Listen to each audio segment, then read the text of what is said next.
सिद्धेभ्यः। जय श्री ओम नमः सिद्धेभ्यः। जय श्री ओम नमः सिद्धेभ्यः। मोक्षमार्गस्य नेतारं वेत्तारं कर्मभूवितां ज्ञातारं विश्वतत्त्वानां वन्दे तद्गुणलब्धये। नमो पर्यन्ताणं नमो सिद्धाणं नमो वैरीयाणं नमो वज्रयाणं नमो लोये सविसाहुणम्। बोले अनंतानंद परम सिद्ध भगवान की जय। देवादिदेव श्री 1000 की शांतिनाथ भगवान की जय। परम पूजनीय आचार्य भगवान श्री उमा स्वामी जी महामुनिराज की जय। परम पूजनीय प्रशांत मूर्ति आचार्य भगवान श्री शांति सागर छाणी महाराज की। परम पूजनीय आचार्य भगवान श्री सूर्य सागर जी, विजय सागर जी, विमल सागर जी महाराज की। परम पूजनीय संत सुमणि के बारे में हम जान सकते हैं, ज्ञान कर सकते हैं। इसलिए इस ग्रंथ की उपयोगिता प्रत्येक व्यक्ति के जीवन में अति महत्वपूर्ण है। इसलिए लोगों को इसका पाठ प्रतिदिन करना चाहिए। तो अपनी कर चर्चा चल रही थी, वह मति ज्ञान कैसे होता है, तो मन और इंद्रियों के द्वारा होता है। इंद्रियां यानी आत्मा की चिन्ह को, विशेष पहचान को इंद्रिय कहते हैं। जिन चिन्हों के द्वारा आत्मा का अस्तित्व बोध को प्राप्त होता है, जिन चिन्हों के माध्यम से जीव की पहचान कर ली जाती है, शिव को विशेष स्थान दिया जाता है, उसी का नाम इंद्रिय है। यद्यपि कहेंगे तो इंद्रिय तो नाम कर्म के निमित्त से रची जाती है। नाम कर्म इंद्रियों की रचना करता है और मन अनिंद्रिय है। अनिंद्रिय तात्पर्य है किंचित इंद्रिय है, यह इंद्रिय नहीं होना। किंतु मन पूर्णतः इंद्रिय नहीं माना गया है। इंद्रिय का तो स्थान भी निश्चित है, विषय भी निश्चित है, किंतु मन का ना तो कोई स्थान निश्चित है और ना ही कोई विषय निश्चित है।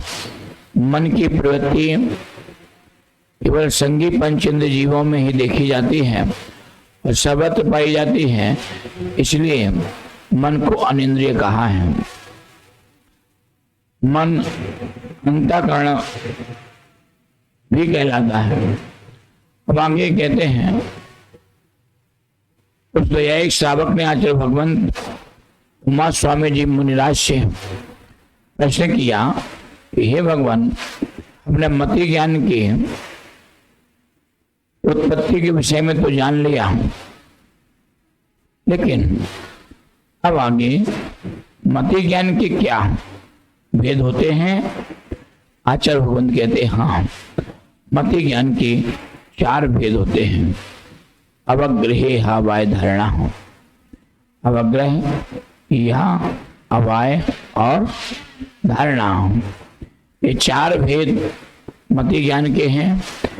इंद्रिय और पदार्थ का संबंध होते ही जो या पता का इस प्रकार का संशय था, लेकिन उसके कुछ पंखे हिलने के कारण से समझ में आया, निर्णय हुआ कि ये पता का नहीं, ये तो बहुला है। इसलिए इसे अवाय कहते हैं।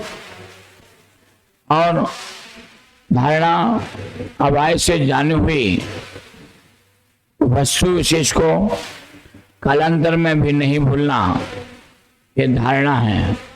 क्योंकि व्यक्ति जिस वस्तु को एक बार देख लेता है और उसी प्रकार की वस्तु कालांतर में दिखाई देती है और उसके स्मरण में आ जाए, उसका नाम धारणा है। कि बगुला मैंने एक बार देख लिया, अब ये बगुला दोबारा दिखाई देगा तो भूलेंगे नहीं। इन दीदी को एक बार देख लिया दोबारा पुनः देखेंगे तो भूलेंगे नहीं। इसी का नाम धारणा है। हमारे भैया जी आ रहे हैं, भैया जी को एक बार देख लेंगे और फिर कभी कालांतर में दिखाई देंगे तो नहीं भूलना, उसका नाम धारणा है। तो इस प्रकार से मति ज्ञान के 4 भेद हुए। अब इसके पश्चात उस द्वैयायिक श्रावक ने आचार्य भगवंत उमा स्वामी जी महाराज से प्रश्न किया, अवगय आदि ज्ञान के विषय भी है क्या, कि अवगय आदि का ज्ञान कैसे होता है? तो आचार्य भगवंत कहते हैं हाँ, उनके विषय भी हैं। क्या है? बहुविध क्षिप्रान्य श्रद्धानुक्त ध्रुवाणाम क्षेत्राणाम। तात्पर्य बहुविध क्षिप्र अनिश्रित अनुक्त ध्रुव और क्षेत्राणाम माना इनके उल्टे। और उस कलश को देख करके जान लेना कि यहाँ पर मंदिर है। पानी में पूरा डूबा हुआ हाथी, उसके थोड़ी सी सूंड निकली है, थोड़ी सी सूंड को देख करके जान लेना इसके अंदर हाथी है। तो बिना कहे अभिप्राय, मतलब बिना देखे संपूर्ण वस्तु को देखे हुए वस्तु के एक भाग को देख करके जान लेना ये क्या है? अनिश्चित ज्ञान है। अनुक्त ज्ञान बिना कहे मात्र अभिप्राय से ही जो ज्ञान होता है वह अनुक्त ज्ञान है। जैसे किसी ने सिर से, नेत्रों से, हाथ के इशारे से बैठने के लिए, जाने के लिए इशारा किया और या हाँ या ना का उत्तर दिया, तो इस प्रकार से संकेत मात्र से जान लेना उसका नाम है अनुक्त ज्ञान। ध्रुव ज्ञान बहुत काल तक जैसा का तैसा निश्चल ज्ञान होना, वह ध्रुव ज्ञान है। जैसे ने इस आहार क्षेत्र को जाना, यहाँ के मंदिर को जाना, और इसका जैसा अभी ज्ञान हुआ हमारे लिए वैसा का वैसा कालांतर में ही बना रहना, स्थिर ज्ञान हुआ। शम्य शिखर पर्वत के बारे में जाना और वैसा का वैसा ज्ञान जैसा हम वंदना करके आए थे उसी प्रकार से सभी टोकों का ज्ञान यूं कहते हैं बना रहना, उसका नाम है ध्रुव ज्ञान। अब क्षेत्राणाम उल्टा, एक था बहु था, तो बहु का उल्टा अल्प। अल्प अथवा एक वस्तु का ज्ञान होना अल्प ज्ञान है। जैसे एक गाय, एक भैंस, एक मनुष्य, एक पुस्तक, एक वृक्ष, इनका इस प्रकार से ज्ञान होना अल्प ज्ञान या एक ज्ञान कहलाता है। अल्पविद एक प्रकार का, एक प्रकार की वस्तु का ज्ञान होना एक विद है।